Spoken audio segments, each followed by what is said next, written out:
السلام علیکم ورحمۃ اللہ وبرکاتہ۔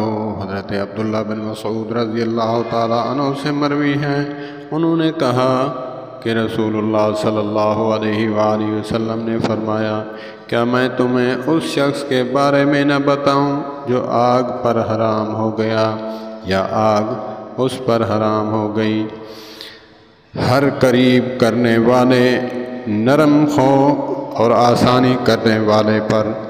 والسلام علیکم ورحمۃ اللہ۔ اللہم صلی علی سیدنا محمد وعلی آل سیدنا محمد وبارک وسلم۔